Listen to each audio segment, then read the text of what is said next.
Hi friends, పులి తాబేలు ఈ కథ మీకోసం. హాయ్ చుట్కీ. హాయ్ చోటు, చెప్పు. ఏం లేదు చుట్కీ, మన ఈ కథ మీకోసం వాళ్ళు కథలు పెట్టడానికి ఎంత కష్టపడుతున్నారు. కథలు చెప్తున్నారు, ఎడిటింగ్ చేస్తున్నారు, మంచి మంచి కంటెంట్ ఇస్తున్నారు, ఇంకా మోటివేషనల్ కోట్స్ కూడా పెడుతున్నారు.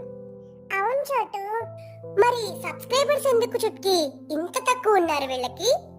ఫ్రెండ్స్, మరి మీరు కూడా వీళ్ళకి సపోర్ట్ చేయండి. లైక్ చేయండి, షేర్ చేయండి, కామెంట్ చేయండి, సబ్స్క్రైబ్ చేయండి, మర్చిపోకుండా బెల్లను కూడా క్లిక్ చేయండి. సరేనా చుట్కీ, ఇక మనం వెళ్దామా? అనగనగా ఒక అడవి. ఆ అడవిలో ఓ పులి ఉండేది. దానికి అందరూ భయపడేవాళ్ళు. ఆ పులికి కోపం ఎక్కువంటూ మిగతా జంతువులు అనుకుంటూ ఉండేవి. దాని దగ్గర విధేయులుగా ఉండకపోతే మాత్రం ప్రాణాలు కూడా తీసేస్తుంది.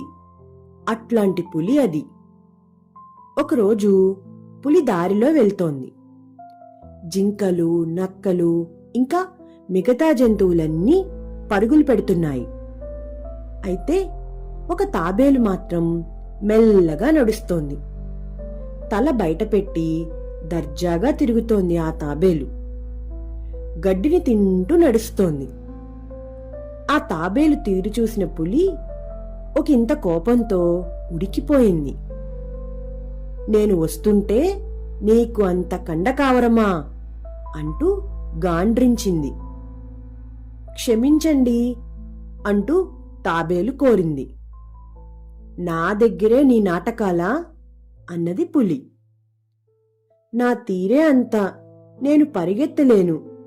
ఇది సహజంగా వచ్చినది, ప్రకృతి ప్రసాదించినది పులిరాజా అంటూ చెబుతుంటే ఆ పులి అస్సలు వినలేదు. కోపంతో తాబేలును నోట్రకరుచుకుని పరిగెత్తింది. తాబేలు భయపడిపోయి తన కాళ్లను, తలను చిప్పలోపల పెట్టుకుంది. పులి పరిగెడుతోంది. తాబేలు భయపడిపోయింది. అలా చీకటి అయింది. అయినా కూడా తాబేలును వదలలేదు పులి. అబ్బా, నోరు నెప్పి పుడుతోంది అంటూ ఆ తాబేలును కిందకి విసిరేసింది. కాలితో తాబేలును తన్నింది. ఆ తాబేలు మాత్రం తల బయటకు పెట్టలేదు. కొద్దిసేపటికి తర్వాత పులి అడిగింది, నీ శరీర పైభాగం రాయిలా ఉన్నది, ఏమి కదా అన్నది. దానివల్లే నేను బతికున్నాను, వదిలేయండి అంటూ క్షమార్పణలు కోరింది. ఈ పైభాగం పెంకు మెత్తగా కావాలంటే ఎలా అని ఆలోచించింది పులి. ఈలోపు తాబేలు మిత్రుడైన నక్క అక్కడికొచ్చింది. అయ్యా, ఇంత కష్టాలెందుకు? దాని మీద ఉండే గట్టి భాగం నీళ్లల్లో వేస్తే మెత్తగా అవుతుంది అన్నది. ఆ మాటలకి పులి సంతోషించింది. దగ్గరగా ఉండే ఓ కొలను దగ్గరకు వెళ్ళింది. ఆ తాబేలును తీసుకుని నీళ్లల్లో విడిచి కాలితో తొక్కిపెట్టింది. తాబేలు క్షణాల్లో తప్పించుకుంది. తీరా పక్కకు చూస్తే అక్కడ నక్క కూడా లేదు. అప్పుడు పులికి విషయమంతా అర్థమైంది.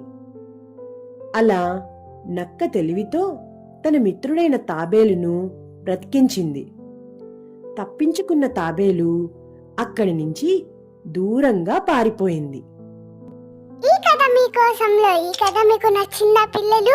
నచ్చినట్టయితే లైక్ చేయండి, షేర్ చేయండి, కామెంట్ చేయండి, ఇంకా సబ్స్క్రైబ్ కూడా చేసుకోండి.